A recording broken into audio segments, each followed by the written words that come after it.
नमस्कार, मैं हूं अंकुर और आप देख रहे हैं सत्यहिंदी.com। एक नजर अब तक की सुर्खियों पर। मणिपुर हिंसा के मामले में मोदी सरकार के खिलाफ विपक्ष का अविश्वास प्रस्ताव लंबित है और इस बीच उनके सांसदों का एक प्रतिनिधि मंडल शनिवार सुबह मणिपुर की अपनी 2 दिवसीय यात्रा पर रवाना हो गया है। सांसदों की ये टीम राज्य की वास्तविक स्थिति का आकलन करेगी और सरकार को सुझाव देगी।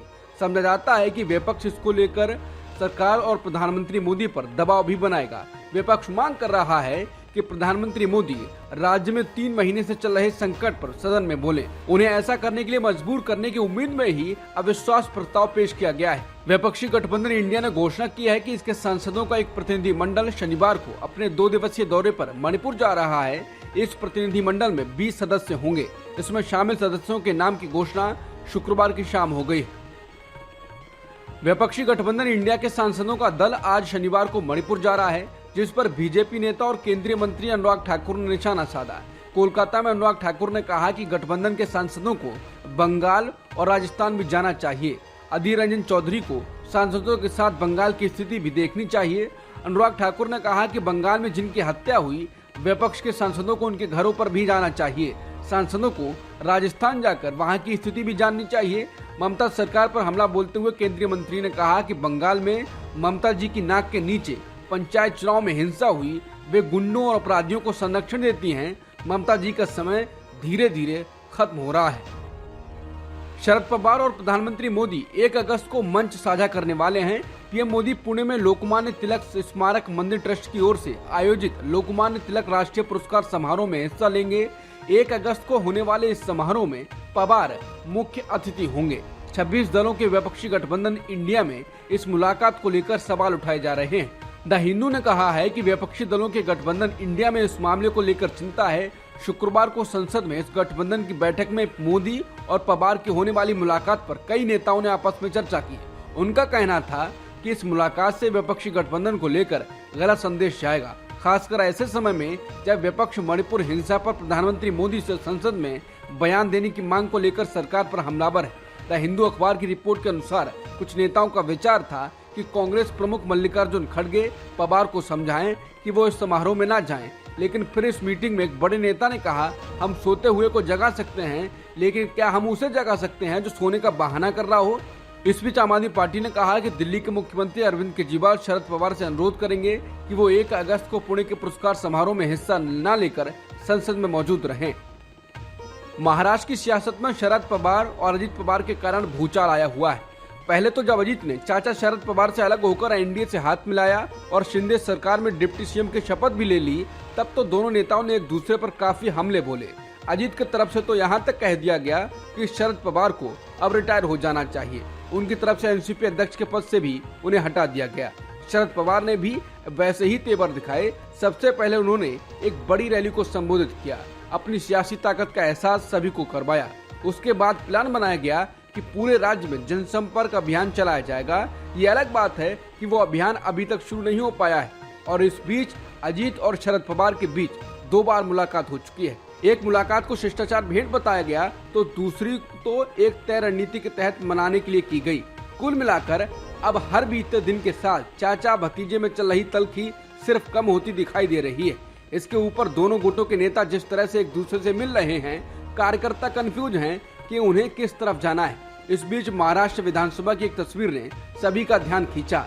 उस तस्वीर में एनसीपी के दूसरे विधायक तो नदारद दिखे, लेकिन जयंत पाटिल और अजित गुट के नेता सुनील तटकरे की बातचीत और फिर गले मिलने ने काफी कुछ बता दिया। ये बता दिया कि नाराजगी है, लेकिन सुलह का रास्ता खुला हुआ है। अब गुटों के बीच सुलह होती दिख रही है, लेकिन क्या चाचा भतीजे भी साथ आते हुए दिखाई दे रहे हैं? सुप्रीम कोर्ट ने देश में बार बार होने वाली मॉब लिंचिंग और भीड़ के हमलों पर कम से कम 6 राज्यों से जवाब तलब किया है। सुप्रीम कोर्ट ने केंद्रीय गृह मंत्रालय और महाराष्ट्र, ओडिशा, हरियाणा, राजस्थान, बिहार और मध्य प्रदेश के पुलिस प्रमुखों से इस मामले में दायर याचिका का जवाब देने को कहा है। इस संबंध में दायर की याचिका में कहा गया है कि 5 साल पहले इस संबंध में सुप्रीम कोर्ट के फैसले के बावजूद मॉब लिंचिंग की घटनाएं रुकी नहीं। इस फैसले में कहा गया था कि अल्पसंख्यक समेत किसी भी समुदाय की रक्षा की जिम्मेदारी सरकारी मशीनरी पर है। वकील कपिल सिब्बल ने जस्टिस BR गवई की बेंच के सामने अपनी दलील शुरू करने से पहले सुप्रीम कोर्ट से अनुरोध किया कि उन्हें ये नहीं कहा जाए कि ऐसे मामलों में हाई कोर्ट जाएं। उन्होंने कहा कि मॉब लिंचिंग और भीड़ की हिंसा के ये मामले तमाम राज्यों में हो रहे हैं, इसलिए इसके शिकार लोगों को राज्यों की अदालतों में जाने को ना कहा जाए। सिब्बल ने कहा अगर वो वहां जाते तो उन्हें सिर्फ 2 लाख के मुआवजे के अलावा कुछ नहीं मिलने वाला। पाकिस्तान की एक महिला जासूस के जाल में फंसकर हनी ट्रैप का शिकार हुए डीआरडीओ के एक साइंटिस्ट प्रदीप कुरुलकर ने पाकिस्तानी खुफिया एजेंसी से जुड़ी महिला को ब्रह्मोस मिसाइल से जुड़े गुप्त दस्तावेज दिखाने का वादा किया था। इस जासूसी मामले पर महाराष्ट्र के आतंकवादी रोधी दस्ते यानी एटीएस की जांच से पता चला है कि वैज्ञानिक प्रदीप कुरुलकर ने व्हाट्सएप चैट में कहा था कि ब्रह्मोस मिसाइल की बहुत खुफिया रिपोर्ट वो एक पाकिस्तानी महिला जासूस को दिखाएंगे। इस पाकिस्तानी महिला जासूस ने वैज्ञानिक प्रदीप कुरुलकर से निजी मुलाकात के दौरान खुद को ज़ारा दास गुप्ता के तौर पर पेश किया था। बता दें कुरुलकर को जासूसी और पाकिस्तान इंटेलिजेंस ऑपरेटिव से बात करने के आरोप में गिरफ्तार किया गया था। उन पर जासूसी का शक है। समझा जाता है कि कुरुलकर हनी ट्रैप में फंसे थे। एटीएस के मुताबिक पाकिस्तानी जासूस ने उनसे व्हाट्सएप पर संपर्क करने के बाद उन्हें कई अश्लील मैसेज भेजे थे। उसने उनसे वॉइस और वीडियो कॉल के जरिए 10 जून 2022 से लेकर 24 फरवरी 2023 तक कई बार बात की थी। एटीएस का कहना है कि ज़ारा कुरुलकर से डीआरडीओ की कुछ परियोजनाओं से जुड़ी गुप्त जानकारी हासिल करने की कोशिश कर रही थी। बता दें प्रदीप कुरुलकर पुणे में आरएसएस और संस्कार भारती नाम के एक संगठन से जुड़े थे। प्रदीप की गिरफ्तारी के बाद उनके कथित आरएसएस कनेक्शन की खबरें सोशल मीडिया पर वायरल होने लगी। उनके लेक्चर देने की तस्वीरें और वीडियो काफी चर्चा में आ गए। तस्वीर और वीडियोस को लेकर दावा किया गया कि प्रदीप कुरुलकर 26 फरवरी 2021 को वीर विनायक दामोदर सावरकर की पुण्यतिथि के अवसर पर व्याख्यान दे रहे हैं।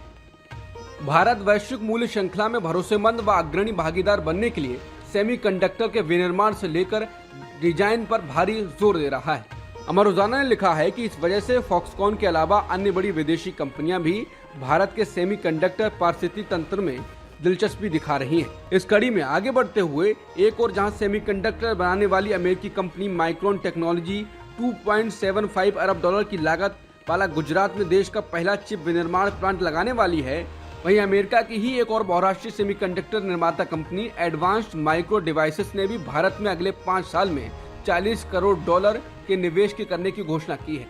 पीएम मोदी की मौजूदगी में गांधीनगर में हो रहे सेमीकॉन इंडिया कॉन्फ्रेंस 2023 में शुक्रवार को माइक्रोन टेक्नोलॉजी के सीईओ संजय मेहरोत्रा ने कहा कि कंपनी गुजरात में भारत की पहली सेमीकंडक्टर विनिर्माण प्लांट लगाने की तैयारी है।